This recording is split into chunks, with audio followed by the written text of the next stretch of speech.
Aujourd'hui, capsule entrepreneur, Marie-Ève Fournier de la boutique Sophia. Caroline Casavon de l'exécutive. Aujourd'hui, on vous parle d'un sujet quand même très présent dans la vie de plusieurs entrepreneurs et on parle de délégation. Est-ce que c'est quelque chose que vous trouvez difficile à faire ou au contraire que vous êtes super à l'aise de faire? On vous pose la question, vous répondrez dans les commentaires, on est vraiment curieuse de savoir. Important la délégation. Il y a une façon de faire la délégation. On doit s'assurer de communiquer clairement, qu'est-ce qu'on délègue, la tâche qui est à déléguer, et surtout quelles sont nos attentes. Nos attentes en termes de temps, en termes de façon que ce soit livré, et toute autre spécification qui est requise. Fait que tu conseilles que ça soit mesurable? Bien, pas nécessairement mesurable, mais clair. Okay. Parce que, tu sais, de dire, là, je te dis n'importe quoi, Marie-Ève, prends ce dossier-là, puis complète-moi-le. Là, j'ai pas donné de ligne de temps. J'ai pas demandé spécifiquement qu'est-ce que je voulais dans ce dossier-là.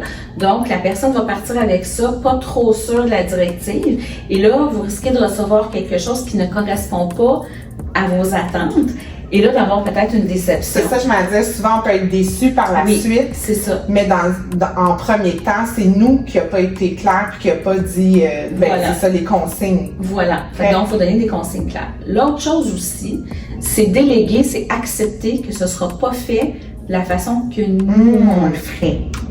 Puis ça, pour beaucoup de gestionnaires, beaucoup d'entrepreneurs, c'est un gros défi.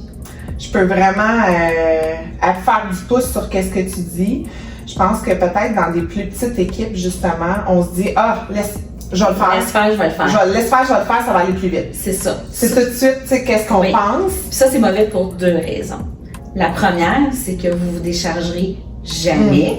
Parce que c'est sûr que ça va être toujours plus vite si je le fais, que si je prends le temps de t'expliquer ce que je veux, comment je le veux, puis peut-être aussi un apprentissage d'une nouvelle fonction, d'une nouvelle tâche.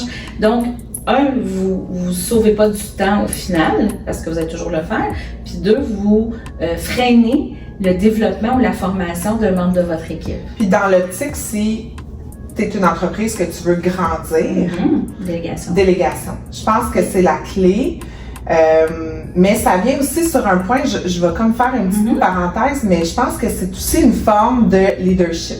Pas une forme de leadership, c'est une grande preuve de leadership. Dans le sens que si tu fais preuve de leadership, de bien justement déléguer clairement les consignes, ça peut être vraiment un gros game changer pour ton équipe et pour le développement de ton entreprise. Complètement, parce que si tu es incapable de déléguer, puis que tu veux tout faire toi-même, tu fonces dans le mur, là. On dit souvent, à plusieurs, on avance vraiment plus vite que seul. C'est sûr. C'est 100%. Sûr et certain. Puis aussi penser du point de vue de votre équipe. Qu'est-ce que ça leur envoie comme message? Je te fais pas confiance. T'es pas assez bonne, je vais le faire.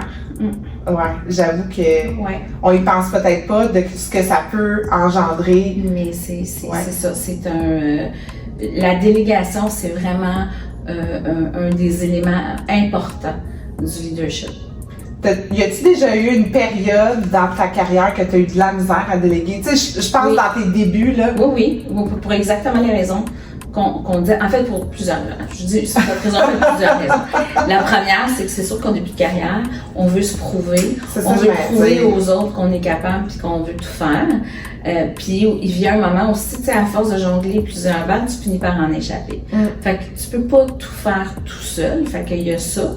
Puis l'autre truc aussi, un peu comme tu disais, c'est comme non, laisse faire. Je vais le faire moi-même. De toute façon, le temps que ça va me prendre de te l'expliquer, si je le fais, ça va être fini, tu sais. Oui, mais sur du moyen terme, l'aide que je voudrais avoir quand j'en aurais vraiment besoin, parce que j'y arriverai juste plus, puis je vais mettre à échapper des balles, là, la personne n'est pas formée. Elle n'est pas formée. Puis elle n'a peut-être pas le goût non plus après que je lui ai dit ça. Effectivement, peut-être pas le goût de t'aider, là. Pas tant. Ça donne pas tant envie d'aider quelqu'un quelqu'un qui te dit tout le temps, non, laisse faire, je vais le faire toute seule. Puis ça vient aussi, je trouve, que quand on donne des... Tu sais, ça vient que tu donnes des responsabilités. Si tu délègues, c'est parce que tu responsabilises ton employé. Oui. Mais je pense que c'est une forme aussi que l'employé peut être plus fidèle à toi. Mais c'est sûr, mais c'est parce que tu vois son développement. Exact. Tu sais, puis ça sera un autre sujet, mais tu sais, le développement des gens, c'est quelqu'un qui dit, ouais, mais le roulement de personnel chez nous, il est très grand. Il dit, OK, il y a plusieurs facteurs à ça, tu sais, bon, on s'entend, c'est pas juste le développement. C'est pas juste, mais c'est un des systèmes importants. Tu sais, si je suis au même endroit, puis que je sens que j'avancerai jamais, puis que j'ai rien de plus à apprendre, puis que je suis prise dans ma ou j'ai pas de nouveaux défis, ou j'ai pas de nouvelles responsabilités. On se sent important quand on se fait donner une nouvelle responsabilité. Oui, puis on sent qu'on a confiance en nous. Exact. Donc, déléguer, ben c'est ça. Tu sais, il faut apprendre à le faire, mais bien le faire. Pas juste dire, fais ça. C'est très intéressant. Puis, je serais surprise de voir dans les commentaires, merci Caroline. Plaisir. Je serais surprise de voir dans les commentaires est-ce que vous êtes capable facilement de déléguer ou c'est quand même encore difficile. Moi, je vais être honnête, ça fait quand même plusieurs années que je suis en affaires, puis maintenant, je suis capable de plus en plus. Est-ce que c'est 100%?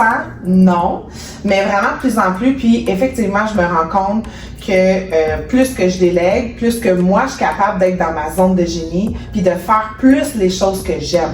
Oui. Qu'est-ce qui me passionne? Qu'est-ce qui... Ben oui, puis là où le terme, là où t'es payante. Oui, ben c'est ça. Tu sais, c'est ça. Quand on gère une entreprise, le temps est compté. Le temps, c'est de l'argent. Le temps, c'est de l'argent. Fait que, tu sais, je suis payante à faire ça, pas vraiment. Ouais. Puis j'ai embauché quelqu'un pour le faire. On va les laisser faire. C'est ça. C'est 100%. Ouais. Merci de votre écoute. J'espère que vous aimez nos petites capsules très courtes entrepreneuriales et on se retrouve mardi prochain.